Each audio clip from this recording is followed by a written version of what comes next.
Hi everyone, Mrs. Bilo here. In this video, I'm going to be going over the questions that you have to do for the mole conversions for the semester 1 review, which is 31, 32, 33, 35, and 37. And then I'll make a separate video going over the rest of these problems. So these are picket fence problems. And one thing you want to remember is if you see grams in the problem, then you're going to have to find the molar mass, which is what we did up here. If you see atoms or molecules in the problem, you'll have to use Avogadro's number. Remember, Avogadro's number is 6.022 times 10 to the 23rd atoms or molecules, I'm just going to write that for shorthand for now, is equal to 1 mole. And if you see both, then you have to use both.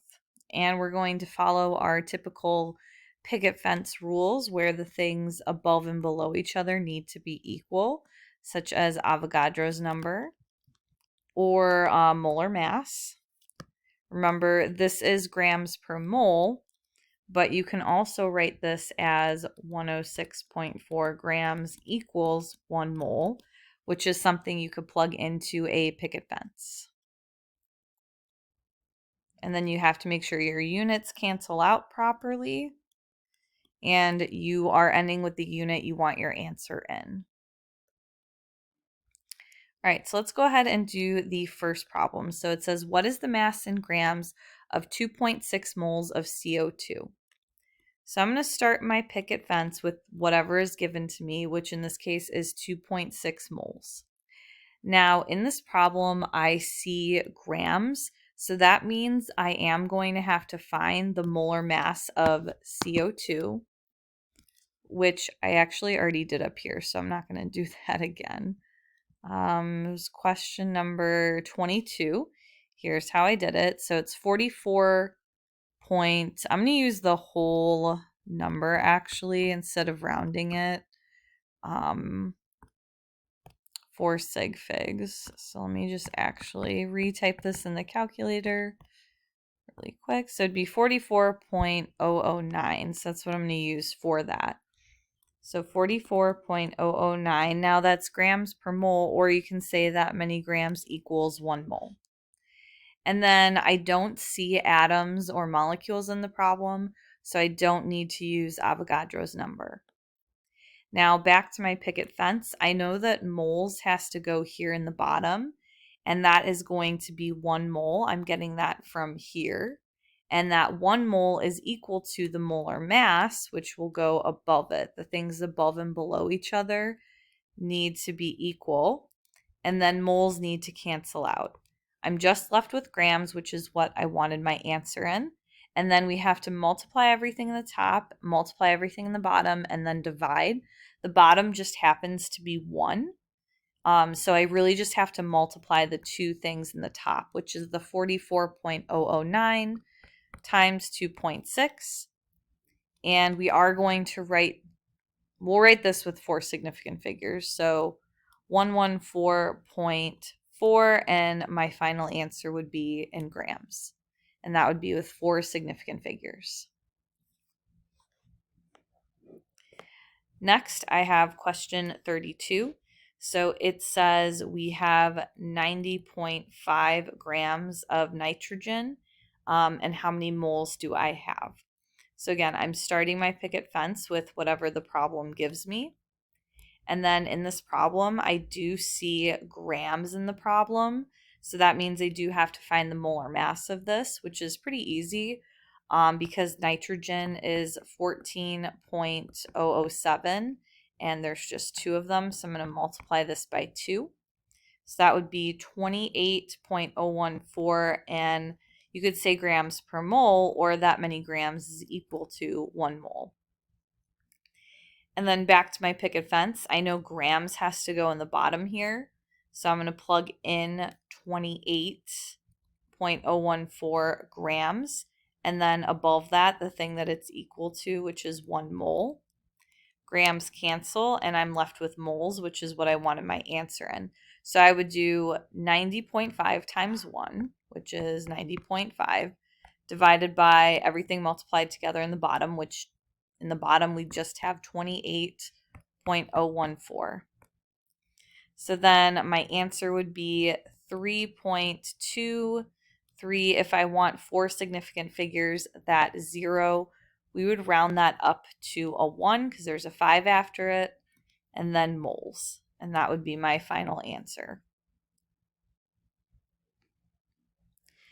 Next, I have, it says how many molecules are in 7.5 moles of water. So I'm going to start with 7.5 moles. Whatever I'm given, that's what I start my picket fence with. Now, I don't see grams in this problem, so I don't need to find molar mass, but I do see molecules. So that means I have to use Avogadro's number, which is 6.022 times 10 to the 23rd. And in this case, we're using molecules because water is a molecule. And that's equal to 1 mole. And that's what I'm going to plug into my picket fence. So I know moles has to go here in the bottom. And that would be 1 mole. And that's equal to the thing that goes above it, which is Avogadro's number, 6.022 times 10 to the 23rd molecules. So in my calculators, this is important because you have to be able to enter this in your calculator properly. So we would do 7.5 times Avogadro's number divided by 1. So I really just have to multiply everything in the top. So here's how I would do it. I would do 7.5 times, and then here's how I enter Avogadro's number. For the love of God, please use the E. 6.022, and then you hit that blue button, that second button here. You can see that there's that little arrow, almost like a shift key. And then you see there's 2 blue E's here, and that's the button that has the comma. It's right above the 7. That E is the times 10, so we don't even have to type in times 10. After that, we just use the exponent, and it's treating that as if it was one number. So for my answer, I would write 4.5. I'm still going to have 4 significant figures. 4.51, this 6 would round up to a 7. And then after that, you can do E24, or you can do times 10 to the 24th. Either format is acceptable for an answer. I'm just going to write E24 and then my units, which are molecules. And that would be my answer.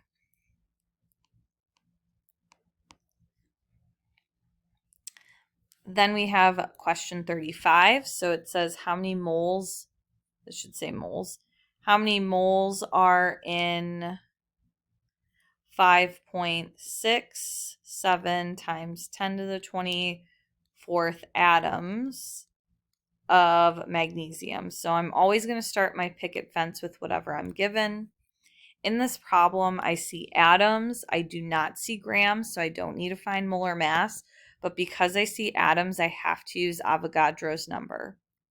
Now I know that in the bottom here, I'm going to have atoms and Avogadro's number. It can be atoms or molecules. So in the bottom here, I would have Avogadro's number, 6.022 times 10 to the 23rd atoms. And that is equal to the thing that goes above it, which is 1 mole. So atoms cancel out, so I'm just left with moles for my answer. So in my calculator, this is how I would do this. And again, please use the E, because then you don't have to worry about order of operations. So I would do 5.67 E24, and then times 1, which is the same thing, divided by Avogadro's number, which is in the bottom, 6.022 E23. So then I would get 9.415 moles for my final answer. And again, that has 4 significant figures. And then lastly, I have how many molecules are in 101.45 grams of sodium chloride, or NaCl. So I'm going to start my picket fence with what I'm given, which is 101.45 grams. Now in this problem, I do see grams, so I am going to have to find the molar mass of NaCl. So Na is 22.99. There's only one of those, plus Cl, which is 35.45. It's like 58, yeah. And that is 58.44. And that is like grams per mole, or you can say that many grams equals 1 mole. And I also see molecules, so I will also have to use Avogadro's number. So in the bottom, I know that I have grams here, and I'm going to use the molar mass, which I just calculated, which is 58.44, and that is equal to 1 mole, which would go above it, and grams would cancel. However, I need my answer in molecules, so I have to continue my picket fence. In the bottom, I know moles have to go here. 1 mole would go here. And instead, this 1 mole is equal to Avogadro's number times 10 to the 23rd molecules. So moles cancel out, and I'm just left with molecules, which is what I want my answer in. And this is how I would put it in my calculator. I would do 101.45 times Avogadro's number, 6.022, E23, enter, and then divide by what's in the bottom, which is 58.44. And my answer would be 1.045, that's 4 significant figures, E24, and then molecules would be my final units for that answer. And then I'll make a second video to go over the remaining 4 problems.